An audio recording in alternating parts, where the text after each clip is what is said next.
I just want to do God's will. And He's allowed me to go up to the mountain.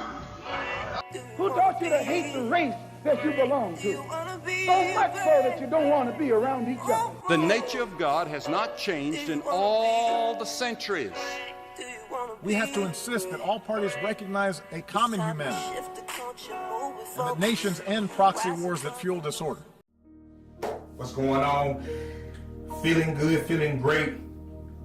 But there's something that has been troubling me. There's something that must be said. There's something that must be done. Because when you look around, there are so many people who are unsatisfied. So many people that want more. So many people that want to be better. So many people that want to do better. So with looking at everything that we're facing and looking at everything that we're up against, I want to talk from this topic, how to tap into being the real you. How to tap into being the real you. I think this topic needs to be discussed because when you look throughout the social media news feeds, when you look throughout the community and when you're on your job, a constant topic that people continue to talk about and a constant topic that continues to surface is how people are troubled and how people are unhappy. But I believe the biggest factor in our unhappiness is because we have failed to tap into who the real us is. So let's break this down right quick. When we look at our society, when we look at the community, and even when we look at ourselves, what we are seeing is a bunch of robots. Yes, a bunch of robots. You may be asking, why would I say we see a bunch of robots? It's simply because we as a people have fallen in love with trying to model our lives after other people. And a robot is simply a machine that is controlled by something or someone else.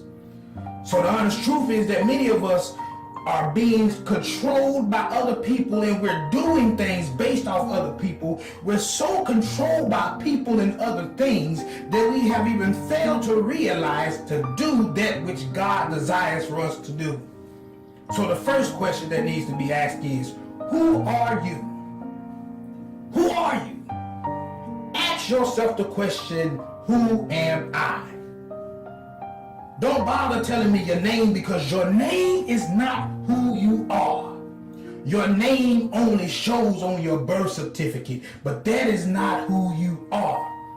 The truth of the matter is you will never know who you are until you first discover why you are here. In other words, when you know your reason to live, you'll press forward to live out your reason in this earth.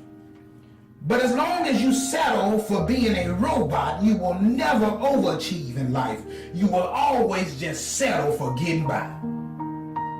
Because you'll spend the rest of your life trying to be what others want you to be instead of being all that God has called you to be. In other words, your life with the purpose is being lived when you know the reason why you were created. So not only do we need to ask the question, who am I? But secondly, we need to ask, what is your reason for breathing? What is the reason why you are still here? Somebody just lost their breath while you're listening to what I'm saying. But you're still here because there's a reason why you are still here. But until you find out the reason of why you are here, you are simply wasting God's time, you're wasting your own time, and you're wasting other people's time. Because other people need for you to be who you were created to be. Other people need you to walk in your reason. The reason why so many people aren't able to see their reason is because you are failing to live in your reason.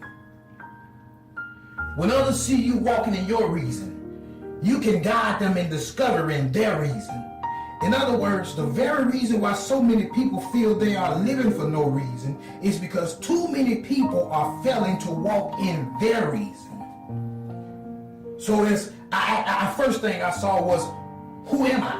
But the second thing that we want to talk about is, what is the reason to live? But lastly, what must we do to be who God called us to be? What most of us don't comprehend is that we are all individuals living in the same world.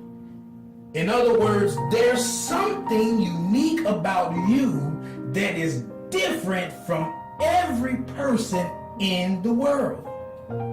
But until you tap into that which is different about you, you will continue to settle for being like somebody else.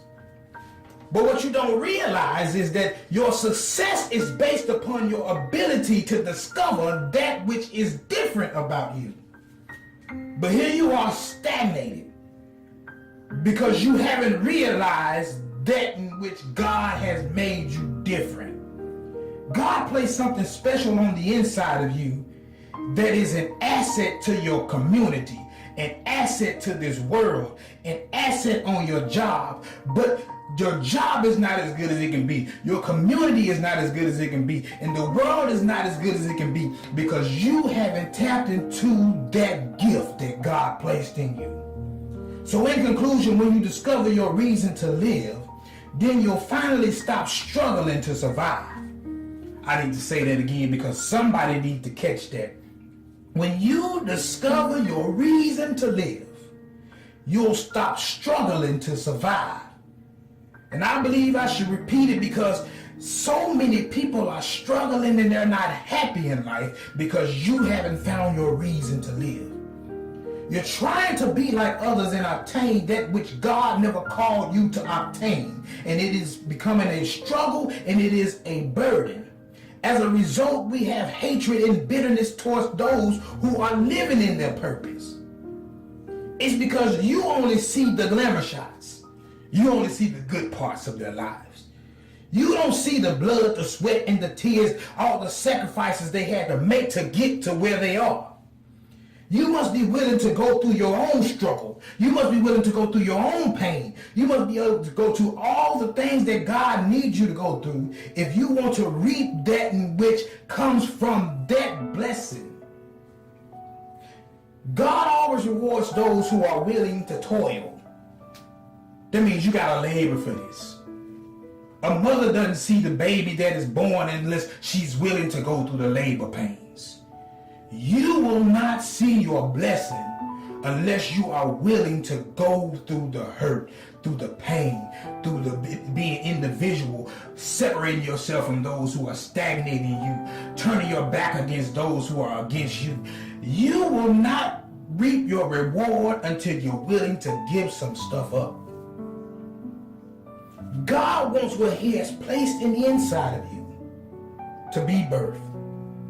But you've got to be willing to go through the labor pains. Tapping into the real you is going to call us to walk away from some things and some people. But trust and believe your happiness is well worth it. This is how you tap into being the real you. I challenge you to tap into being the real you.